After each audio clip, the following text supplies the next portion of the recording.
काही बोललं तरी त्याला काय फरक पडत नाही. लोकांना इथे मोदीजींना निवडून द्यायचं आहे आणि मोदीजी आता देशामध्ये पाहिजे पहिले एका बाजूला. पण आताची लढाई आम्हाला आमचा स्वतःचा महायुतीचा उमेदवार आहे, आम्हाला त्याला निवडून आणायचे आहे. जे वैयक्तिक संबंध जोपासायचे आहेत ना ते आम्ही 4 जूनच्या नंतर बघू.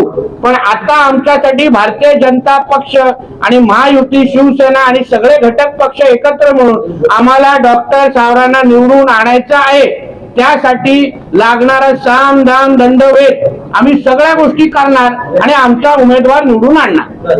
बघा, आता आम्ही युद्धात आणि मैदानात आहोत.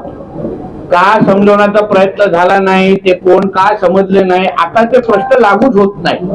आता आम्ही आमचा उमेदवार, महायुतीचा उमेदवार कसा निवडून येईल, मोदीजींचा विचाराचा उमेदवार कसा निवडून येईल, डॉक्टर सावरांना मत म्हणजे थेट मोदीजींना मत, हे जे काय समीकरण आहे हे आमच्यासाठी लोकांपर्यंत पोहोचवणं गरजेचं आहे.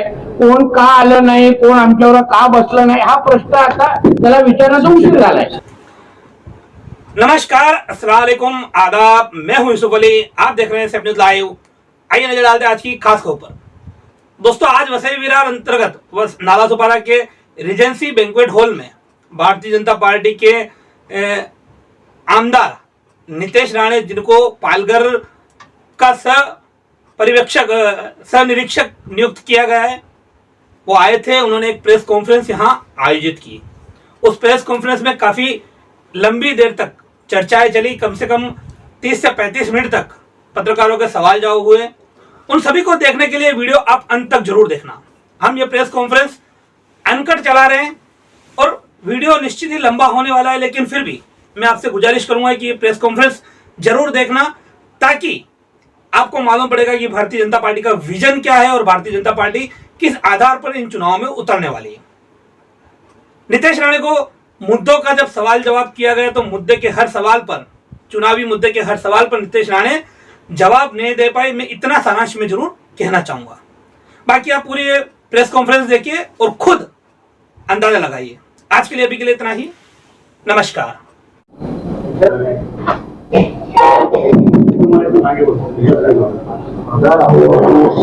भारतीय जनता पक्षाचे उपस्थित असलेले माननीय जिल्हाध्यक्ष पाटीलजी, उपस्थित असलेले भारतीय जनता पक्षाचे या भागाचे सर्व प्रमुख मान्यवर, आज जसा आपल्या जिल्हाध्यक्षजीने उल्लेख केला, प्रदेश अध्यक्ष सन्मान्य बावनकुळेजी, उपमुख्यमंत्री सन्मान्य देवेंद्र फडणवीस साहेब आणि या जिल्ह्याचे पालकमंत्री सन्मान्य रवी चव्हाण साहेब, या सगळ्यांच्या सूचनेनुसार मी कालपासूनच आपल्या या वसई विरार भाग असो किंवा या लोकसभा मतदारसंघाच्या सहनिरीक्षक म्हणून जी जबाबदारी माझ्याकडे सोपवलेली आहे आणि त्याप्रमाणे मी कालपासून रवी चव्हाण साहेबांच्या मार्गदर्शन काल झालं पदाधिकाऱ्यांना, आणि मग त्यानंतर आम्ही सगळ्याच मंडळाध्यक्ष आणि प्रमुख पदाधिकाऱ्यांच्या संपर्कात राहून एकंदरीत प्रचाराची यंत्रणा महायुतीची ही कशी चालू आहे, त्यांना काय अडथळे येत आहेत का, त्यांना काय मदत हवी आहे का, कोणी त्यांना प्रचार यंत्रणेमध्ये कुठली अडचण निर्माण करताय का, आणि प्रदेश असो किंवा आमचे वरिष्ठ पातळीवर असलेले नेते मंडळी असो, त्यांच्या आणि आमच्या सामान्य कार्यकर्त्यांमध्ये आणि पदाधिकाऱ्यांमधला दुवा म्हणून मला इकडे जबाबदारी दिलेली आहे. मी माझ्या भारतीय जनता पक्षाच्या प्रत्येक कार्यकर्त्याला, शेवटच्या कार्यकर्त्याला ताकद देण्यासाठी, त्याला सहकार्य करण्यासाठी त्याच्याबरोबर त्याच्यासाठी इथे उपलब्ध असणार आहे. महायुतीची पूर्ण यंत्रणा 18 तारखेपर्यंतची ही वरिष्ठांच्या अनुसार, मार्गदर्शनानुसार, आदेशानुसार व्यवस्थित राबवले जाते आहे का, त्याच्यामध्ये त्यांना आमच्याकडून काय सहकार्य लागत आहे का, या सगळ्या गोष्टीचे फार बारकाईने बघण्याची जबाबदारी माझ्याकडे सोपवलेली आहे. आणि म्हणूनच मी कालपासून इथे यायला सुरुवात केलेली आहे. आता रोजच इथे येणं होईल, या कार्यकर्त्यांबरोबर उठबस होईल, प्रचारामध्ये मी तुम्हाला दिसेन. तिथे जिथे जिथे ताकद द्यायची असेल त्या जागी ताकद देताना मी दिसेन. इथे कोण कुठला नेता म्हणून आलेला नाहीये, मी भारतीय जनता पक्षाचा एक कार्यकर्ता म्हणून मी यांच्याबरोबर उपलब्ध आहे. शेवटी ही महायुती म्हणून आम्ही ही जी काय सीट लढवतो आहे, एक सक्षम उमेदवार म्हणून डॉक्टर सावळा आम्हाला दिलेले आहेत आणि त्यांना ताकद देणं, त्यांना मतदारांपर्यंत पोहोचवणं आणि महायुतीचे सगळेच कार्यकर्ते एकत्र म्हणून आम्ही परत एकदा मोदी साहेबांच्या विचाराचा खासदार इथे निवडून आणणं हा दृष्टिकोन ठेवून आम्ही सगळेजण इथे कामाला लागलेलो आहे. सगळे कार्यक्रम येणाऱ्या काही दिवसाचे ठरलेले आहेत. कॉर्नर मीटिंग असो, डोर टू डोर कॅम्पेन असो, गृहमंत्री आदरणीय अमित शाह साहेबांची सभा असो आणि त्याचबरोबर अन्य कुठल्या नेत्यांच्या संबंधित काय माहिती आली त्यांचीही मग कार्यक्रम आणि त्यांचे दौरे ठरवण्याचा असो. म्हणून या सगळ्या बाबतीमध्ये माझ्या या सर्वच भारतीय जनता पक्षाच्या सहकाऱ्यांबरोबर उभं राहणं आणि एक मोठ्या फरकाने, मोठ्या मार्जिनने, घासून नाही ठासून आमचा उमेदवार इथे निवडून आणणं हा आमच्या सगळ्यांचं उद्दिष्ट नजरेसमोर ठेवून हिंदुत्वादी विचाराचे आम्ही सगळे कार्यकर्ते असल्यामुळे हा मतदारसंघ हिंदुत्वादीच्या विचाराच्या दृष्टिकोनातून नजरेसमोर ठेवूनच घराघरापर्यंत या देशाला मोदीजीची गरज का आहे आणि पालघरचा खासदार आज थेट मोदीजीशी बोलणारा आपल्याला पाहिजे, वाया वाया बोलणारा नको, थेट मोदीजींबरोबर उठबस करणारा आपल्याला हवाय, जो थेट मोदीजींना फोन करू शकतो, थेट मोदीजींना भेटू शकतो आणि मोदीजींनी जे काही योजना देश पातळीवर राबवल्या जातात त्या सगळ्या योजना थेट मतदारांपर्यंत आणणारा आपल्याला इथे त्या विचाराचा खासदार मतदारांनी निवडून द्यावा ही विनंती आम्ही येणाऱ्या दिवसामध्ये मतदारांना परत परत करणार आहोत. या कुठल्याही प्रचार यंत्रणेमध्ये आमच्या भारतीय जनता पक्ष आणि महायुतीच्या कार्यकर्त्यांना कोणाचेही अडथळे येऊ नये यासाठी आम्ही सगळेजण आमच्या कार्यकर्त्यांबरोबर इथे उभे आहोत. शेवटी ह्या मतदारसंघाने, पालघरने असंख्य महत्वाच्या घटनेचा अनुभव घेतलेला आहे. मग महाविकास आघाडीच्या सरकारच्या कालावधीमध्ये आमच्या साधूंचा झालेला हत्याकांड, ज्या अमानुष पद्धतीने त्यांना मारण्यात आलं, म्हणजे इकडचा असलेला हिंदू समाज त्याचा बदला घेण्यासाठी सज्ज आहे. त्यांना ह्याचीही हिंदू समाजाला जाणीव आहे की उद्या अन्य विचाराचा खासदार अगर इथे निवडून आला, मोदीजींच्या विचाराचा खासदार निवडून नाही आला तर त्यावेळी फक्त एकच पालघरमध्ये साधूंना अमानुष पद्धतीने मारण्यात आलं. मग उद्या अगर आमच्या मोदीजींच्या विचाराचा खासदार निवडून नाही आला तर इकडचा असलेला हिंदू समाज किती मोठ्या धोक्यात आहे याचा विचार हिंदू समाजाने करावा. श्रद्धा वाळकर सारखी आमची बहीण ती याच भागातली आहे. उद्या अगर आपण हिंदुत्वादी विचाराचं सरकार केंद्रामध्ये बसवलं नाही, मोदीजींसारखा अगर भक्कम अगर पंतप्रधान बसवला नाही, मोदीजींच्या विचाराचा लोकप्रतिनिधी जर इथे बसवला नाही तर घराघरामध्ये श्रद्धा वाळकर अशी घटना घडू शकते. याही बद्दल हिंदू समाजाने विचार करावा. मी आता येत असताना प्रत्येकाच्या दुकानाच्या वर आणि घराच्या बाहेर मी भगवा झेंडा प्रभू रामचंद्राचा फडकताना मला दिसला, अभिमान वाटला.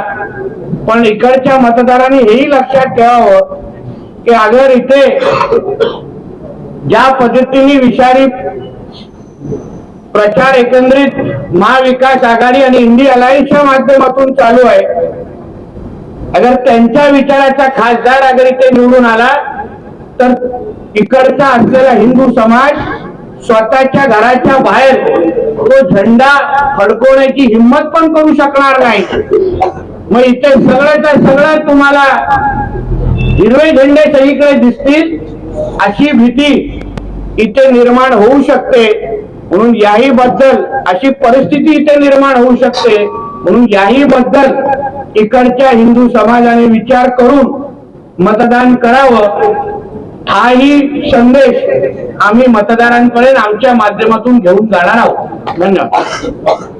तिरंगी लढत इथे तिरंगी लढत पाहायला जातात. इथे भाजप आहे, शिवसेना ठाकरे गट आहे, बहुजन विकास आघाडी. बहुजन विकास आघाडी हे आपल्या सोबत होतं, आपलं चांगलं होतं व त्यांना समजवण्याचा करण्याचा प्रयत्न करत आहे. बघा, आता आम्ही युद्धात आणि मैदानात आहोत. का समजवण्याचा प्रयत्न झाला नाही, ते कोण का समजले नाही, आता ते प्रश्न लागूच होत नाही. आता आम्ही आमचा उमेदवार, महायुतीचा उमेदवार कसा निवडून येईल, मोदीजींचा विचाराचा उमेदवार कसा निवडून येईल, डॉक्टर सावरांना मत म्हणजे थेट मोदीजींना मत, हे जे काय समीकरण आहे हे आमच्यासाठी लोकांपर्यंत पोहोचवणं गरजेचं आहे. कोण का आलं नाही, कोण आमच्यावर का बसलं नाही, हा प्रश्न आता त्याला विचारण्याचा उशीर झालाय. शिवसेना ठाकरे गटाने असं म्हटलेलं आहे की काहीतरी बी टीम आहे बहुजन विकास आघाडी भाजप. तर हा प्रश्न तुम्ही त्यांना विचारला पाहिजे ना, ठाकरे गटाचे जे काय उमेदवार आहेत. कारण का ते स्वतः मुस्लिम लीगची आता बी टीम झालेली आहे, उद्धव ठाकरेची उभाटा. मुस्लिम लीगच्या तोंडात जी काय भाषा आहे ती तशीची तशी भाषा उद्धव ठाकरेच्या तोंडातून आपल्याला दिसते. म्हणून उद्धव ठाकरे स्वतः पहिलं कोणाची बी टीम आहे, सी टीम आहे किंवा ढ टीम आहे हे पहिलं उद्धव ठाकरेंनी तपासावं आणि मग दुसऱ्यांवर आरोप करावा. सर, पण आमदार हितेंद्र ठाकूर असं म्हणतात की भारतीय जनता पार्टीचे वरिष्ठ नेते आहेत ते आमचंच ऐकतात. असं असताना हे कितपत योग्य आणि कितपत खरं, याच्यामध्ये कोण कोणाचं ऐकतं हे विचारायला मी काय त्यांच्या घरी गेलेलो नाही. पण हे माझं असं मत आहे, हे कुठेतरी तुम्हाला संशयास्पद वाटत नाही का? कारण कुठेतरी आपण जर पाहिलं तर वसई विरारमध्ये लढाई तुमची कोणाची आहे, फक्त युटीला बोलून चालणार नाही. तुमच्या विरोधात बहुजन विकास आघाडी सुद्धा, तर ते असं म्हणतात की तुमचे आणि आमचे मैत्रीचे संबंध आहेत. त्याच्या बाबतीत तुम्ही काय बोलता? वैयक्तिक संबंध आणि राजकीय लढाई याच्यामध्ये जमीन आसमानचा फरक आहे. महाराष्ट्राच्या राजकारणाची एक परंपराच आहे की आम्ही प्रत्येक जण आपले वैयक्तिक संबंध जोपासतो. आम्ही काय वैयक्तिक भेटल्यावर एक दुसऱ्यांना सुऱ्या काढत नाही. समजलं ना? तुम्ही कसे सगळेजण आपल्या आपल्या स्टोरीसाठी पळता, पण संध्याकाळी किंवा दुपारी एकत्र जेवता की नाही? हा, तसाच आमचा आहे. वैयक्तिक संबंध राहिले एका बाजूला, पण आताची लढाई आम्हाला आमचा स्वतःचा महायुतीचा उमेदवार आहे, आम्हाला त्याला निवडून आणायचे आहे. जे वैयक्तिक संबंध जोपासायचे आहेत ना ते आम्ही 4 जूनच्या नंतर बघू. पण आता आमच्यासाठी भारतीय जनता पक्ष आणि महायुती, शिवसेना आणि सगळे घटक पक्ष एकत्र म्हणून आम्हाला डॉक्टर सावरांना निवडून आणायचं आहे. त्यासाठी लागणारा साम दाम दंडभेद आम्ही सगळ्या गोष्टी करणार आणि आमचा उमेदवार निवडून आणणार. हितेंद्र ठाकुर ने एक इंटरव्यू में साफ तौर पे कहा कि 1 नंबर के लिए उनकी लड़ाई है, दूसरे और तीसरे नंबर के लिए आप लोग लड़ रहे हैं. देखिए, हर कोई यही चाहेगा ना कि मैं 1 नंबर पे रहूं. आप हमको पूछेंगे तो हमारा नंबर भी 1 ही है. अब ये लड़ाई ही 1 नंबर के लिए है. अभी उनको लगता अगर वो 1 नंबर है तो मैं उनको तो रोक नहीं सकता ना. आप यूबीटी को जाके पूछेंगे, उबाटा को, तो वो तो बोलेगा मैं 1 नंबर से, मगर पीछे से 1 नंबर है. हाँ, हमारा आगे से 1 नंबर है, फर्क है. इसलिए हर कोई 1-1 नंबर के लिए तो लड़ाई है ही ना, इसमें गलत क्या है? आपने भी कहा कि आपका प्रत्याशी है वो सीधे प्रधानमंत्री से कॉन्टेक्ट कर सकते हैं. तो क्या आपका कहने का मतलब ये है कि अगर आपका प्रत्याशी नहीं है, बीजेपी का नहीं है, तो क्या उसके लिए प्रधानमंत्री अवेलेबल नहीं है? मगर अगर वो खुद महायुति का अगर खासदार होगा, मोदी जी के विचार का खासदार होगा, तो थेट उनसे बात कर सकते हैं ना. तो बाकी के अगर गलती से होएगा नहीं, गलती से उद्धव ठाकरे का सांसद चुन के आएगा, उसको खड़ा भी करेंगे क्या कोई?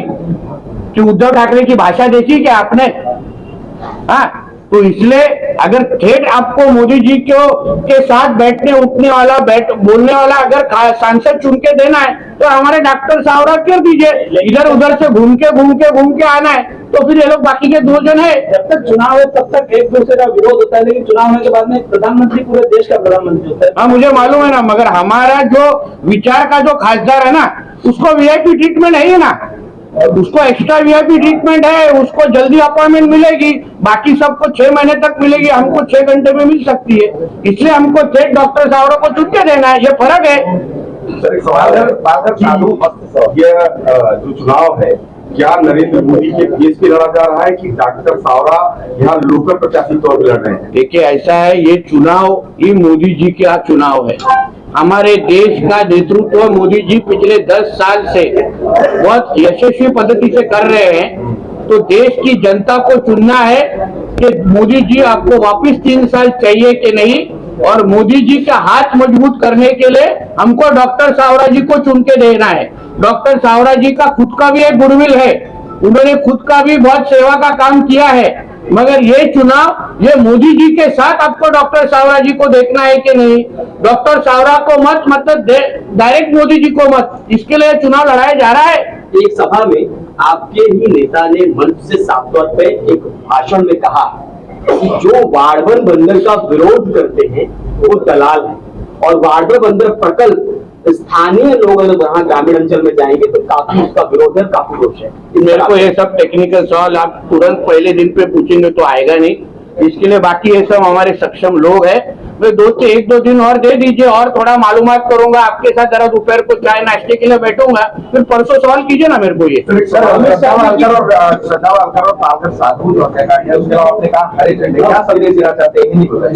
ऐसा है कि घर घर के बाहर मेरे को भगवा झंडा दिखाए प्रभु रामचंद्र का।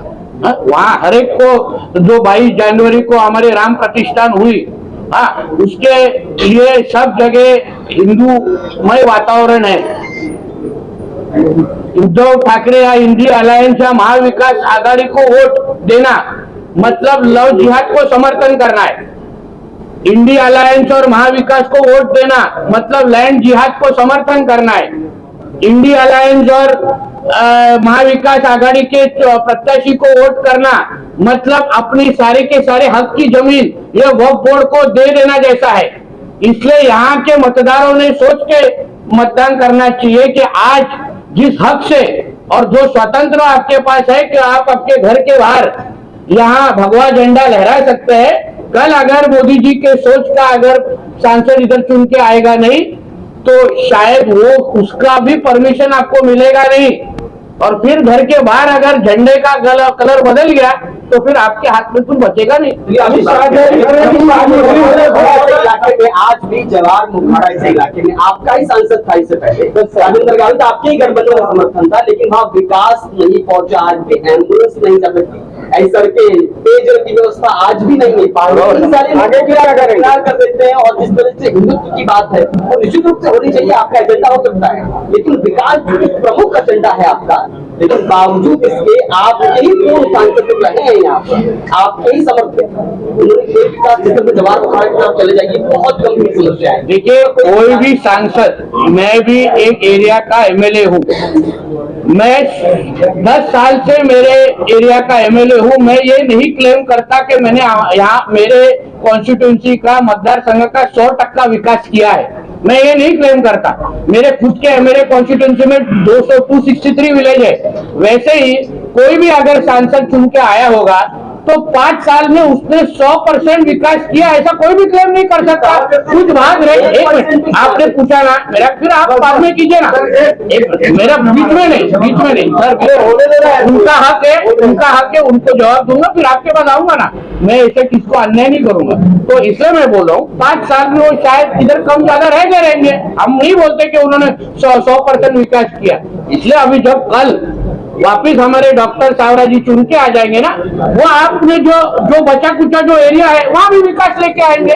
इसलिए तो मोदी जी चाहिए ना, उद्धव ठाकरे को वोट देके, इंडिया अलायंस को वोट देके, हाँ, या किसी और रीजनल पार्टी को वोट देके वहाँ फंड कहाँ से लेके आएंगे? उद्धव ठाकरे की खुद की घर चलाने के प्रॉब्लम है। हाँ, गाड़ी का बिल, पेट्रोल का ये जिनका खाना वो दूसरे से लेते हैं हो।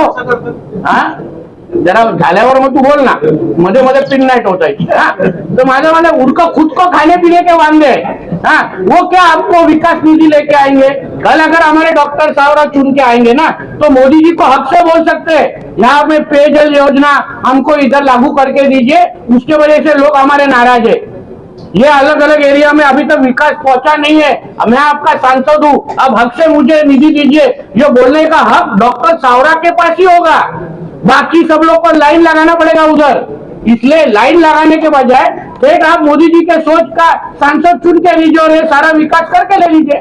राज ठाकरे जी ने कल पुणे की सभा में कहा कि फतवा जिहाद चलाया जा रहा है, फतवा जिहाद, ऐसा उनका कहना है, क्या कहेगा? सही है, हम लोग ने भी सुना, हमने इसका अनुभव लिया है, इसलिए तो मैं बोला ना कि हिंदू समाज ने भी अपनी ताकत दिखानी चाहिए अभी। हाँ? हम ये नहीं चाहते कि पोलराइजेशन हो, मगर फिर फतवे क्यों निकाले जा रहे हैं? सेक्युलर की अगर बात हो रही है तो फिर फतवे क्यों निकाले जा रहे हैं?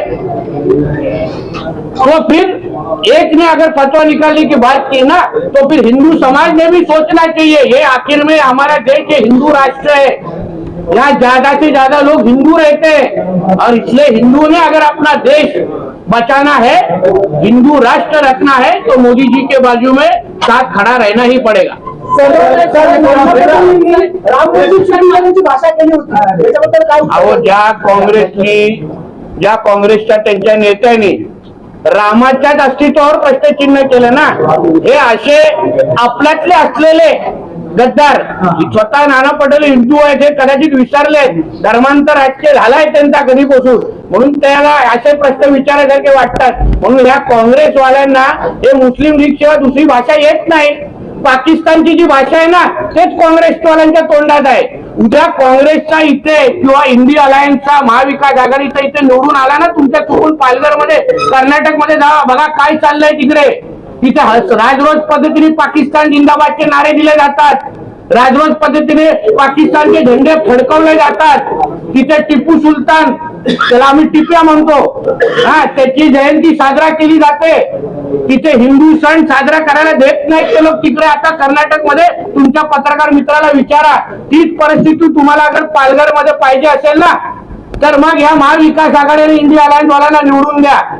तुम्हाला हिंदू म्हणून, भारतीय म्हणून, एक राष्ट्रीय भक्त म्हणून, राष्ट्राला प्रेम करणारा नागरिक म्हणून अगर तुम्हाला भारतामध्ये राहायचं असेल, तुम्हाला तुमच्या सणासुदी, मग गणपती, हनुमान जयंती, राम जयंती हे सगळं साजरा करायचं असेल ना, मग डॉक्टर सावरांच्या समोर मतदान करा आणि मग अनुभव घ्या।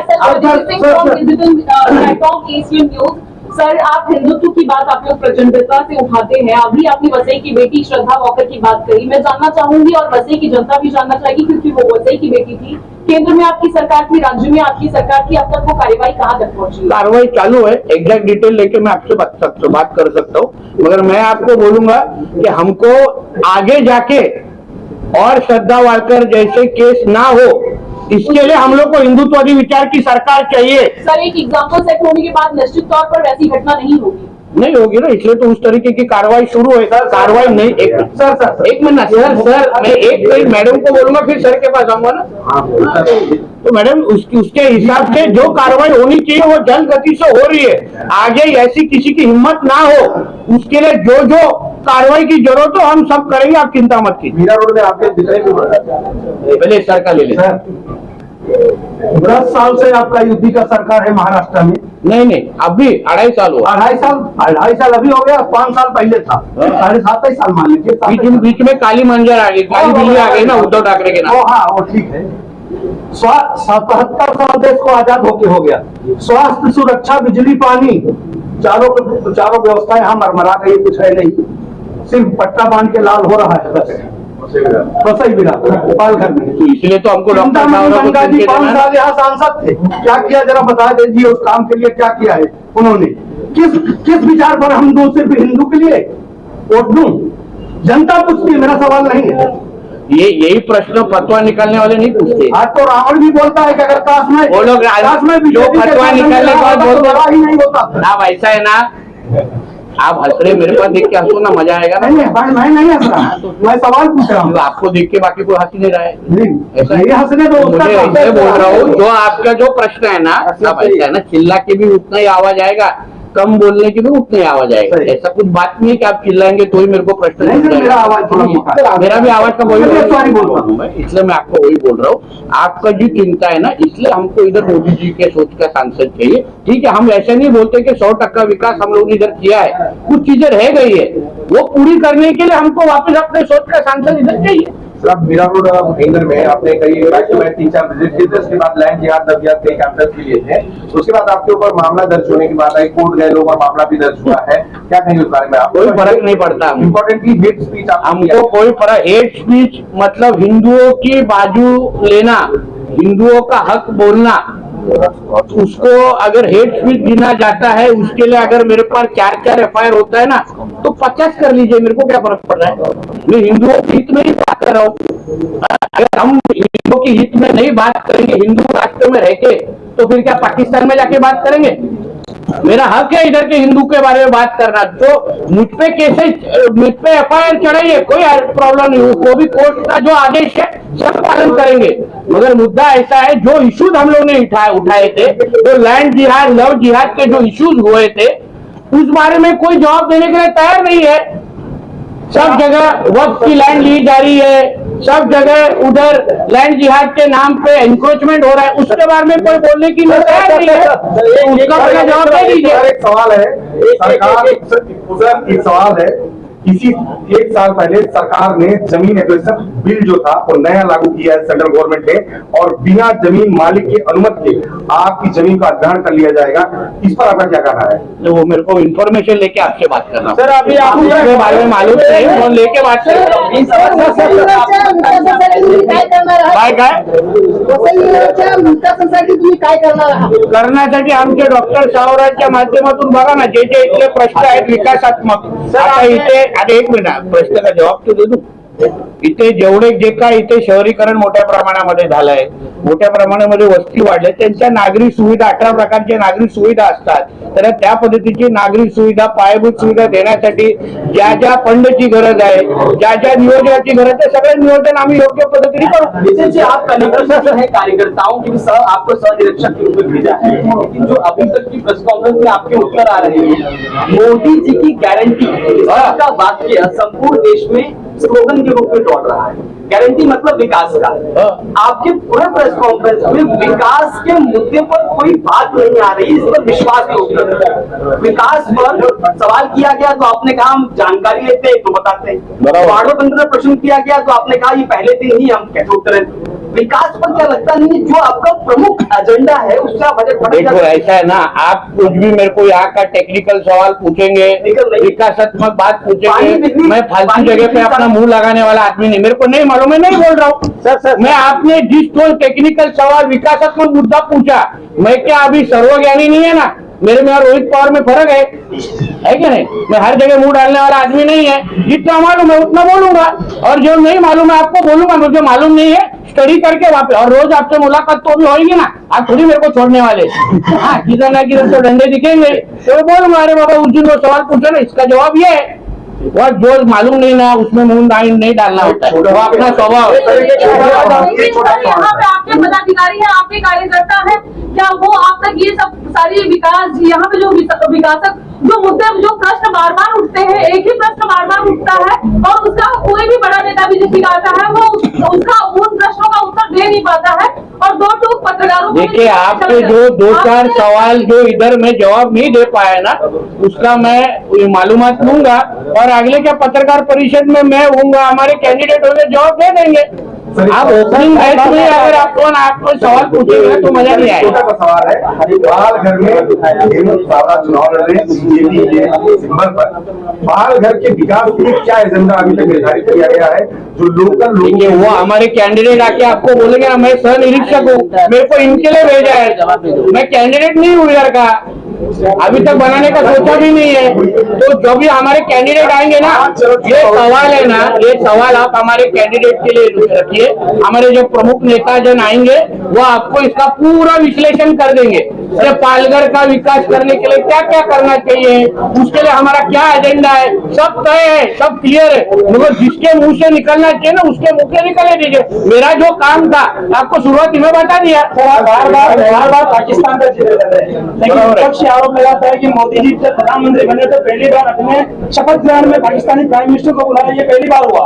तो उसके बाद में मोदी जी वहां जाकर बिरयानी खाकर आए, तो क्या करना चाहिए? उसमें कोई गलत नहीं है, मगर जो पाकिस्तान में जो कोई पाकिस्तान के माध्यम से जो हमारे देश में गलत गतिविधियां जो शुरू है ना, बम स्फोट होना, लैंड जिहाद करना, लव जिहाद करना, यहाँ पे अपनी ताकत दिखाना, पुलवामा के आरोपी पे भी यहाँ पे अपनी ताकत दिखाना, वो हमको मंजूर नहीं है। पाकिस्तान के झंडे दिखाने ना तो पाकिस्तान निकलो ना, इधर काय को दिखा, उधर हमारे भारत के झंडे दिखाने का परमिशन है क्या? काट के रख देंगे बाजू में। वहाँ के जो पाकिस्तान में रहने वाले हिंदुओं की क्या हालत है उसके बारे में अलग पत्रकार परिषद लेनी पड़ी, सांस लेने देते नहीं है।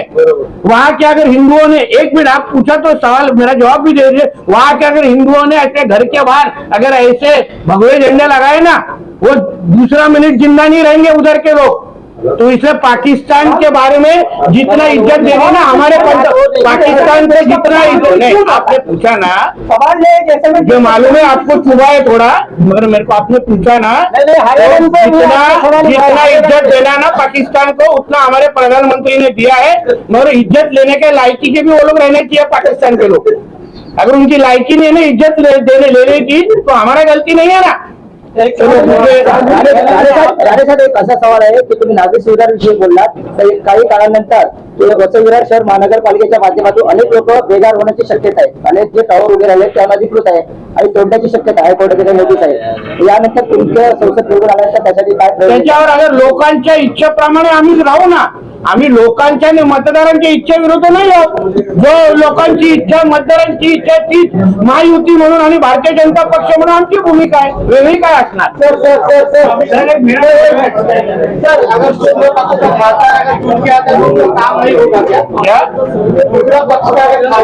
कैसा होगा?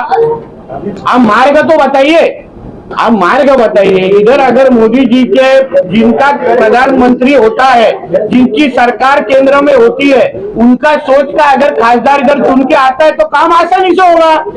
वो हक से उधर जाके प्रधानमंत्री जी के पास बैठ सकते हैं, बाकी सब लोग को लाइन लगाना पड़ेगा। करने का मतलब अरे ये साहब, राजनीति के साढ़े चक्कर में सात साल आप से तो इससे सबसे आसान काम है ना मैडम, आपके साथ सबसे आसान है ना, मोदी जी के सोच का खासदार चुन के दो, टेंशन ही नहीं, टेंशन ही नहीं ना। आपके सवाल में अपना जवाब है।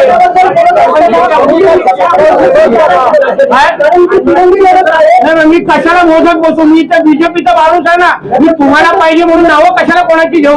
मला जी मर्जी आहे त्यांची नावं घेणार। मला बीजेपीची, एक मिनिट, तुम्हाला विचारायचं ते एकटा विचारा, एवढे सगळे लाऊडस्पीकर नाही चालू। परत सांगतो तुम्हाला, परत सांगतो, एक थांबा, आता एक आता घेऊ आणि आता हे बंद करू कार्यक्रम। एक आहे, तुम्हाला जे कॅन्डिडेटचे प्रश्न आहेत ना, कृपया मला विचारू नका। मला सहनिरीक्षक म्हणून जे पाठवलेलं आहे, सहनिरीक्षक म्हणून ह्यांची काळजी घेणं हा माझा काम आहे। कॅन्डिडेटला नाही तर वाटेल हा उगाच माझाच कार्यक्रम करायला आलाय। अमित शाह जी के तुमचा काही प्रश्न होणार? तुमचा प्रश्न होता ना? अमित शाह जी मुंबई से मेरा भाईंदर आते हैं और जब आप वसई विरार आते हैं, 79 स्क्वायर किलोमीटर का एरिया मेरा भाईंदर है और 299 स्क्वायर किलोमीटर का एरिया वसई विरार है। वहाँ से ज्यादा अच्छा नेचर, वातावरण सब है। आप कैसा महसूस करते हैं आने के बाद? आपने हमारे कोकण के बहुत लोग हैं, डेवलपमेंट ऐसा लगता है गणकोली में आए हूँ। डेवलपमेंट जिस तरीके से देखिए ऐसा है, जो डेवलपमेंट लोगों को अपेक्षित है उसके लिए तो हम लोग चुनाव लड़ते कि नहीं। हमेशा लोगों की भूख, मतदारों की भूख ज्यादा की होती है, वो भूख पूरी करने का काम हमारे जैसे पॉलिटिकल पार्टीज का है और जो हम हमारे डॉक्टर सावरा के माध्यम से करेंगे। लोकल लेवल पर रूलिंग पार्टी में बीजेपी अभी तक नहीं आ पा रही है, तो उसका क्या कारण है? इसलिए तो हम जैसे कलाकारों को भेजा है ना इधर। सर आप स्वयं निरीक्षक है, अमित शाह जी की जनसभा को चंद घंटे बचे हुए हैं, किस तरह की तैयारियां है? जोरदार तैयारी है, आप जरूर आना होगा, आपको अलग कॉर्नर देंगे आपको। क्या अमित भाई आपको हाथ दिखा सकते हैं? मला आता एक शेवटचा घ्या, शंभरपर्यंत होऊन जातील.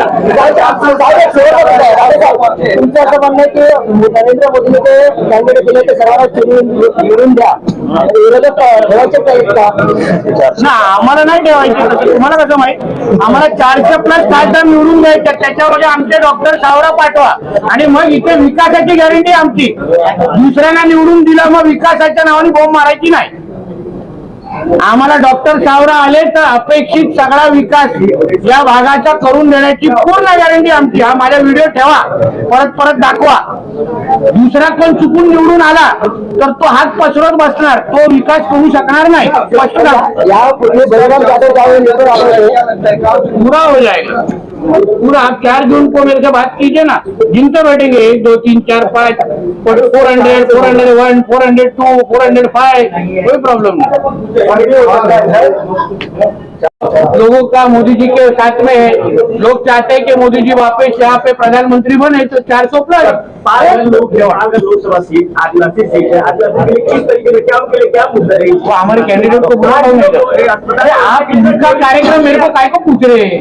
वो मेरा काम आपको कैंडिडेट के मुंह से पूछना चाहिए. पार्टी के लीडर है, पालघर का विकास करने का हर एक हमारे आदिवासी भाई होंगे, उस आदिवासी समाज होगा, अन्य लोग होंगे, सब लोग का विकास करने के लिए हम चुनाव लड़ रहे हैं. सर एक लास्ट सवाल है. इसलिए आपका जो आपको और टेक्निकल सवाल पूछना है तो मैं कैंडिडेट को एक सवाल है, पालघर जिला जो है ट्राइबल एरिया है, माइग्रेट वर्कर यहाँ काम करते हैं और छोटे कारोबार है.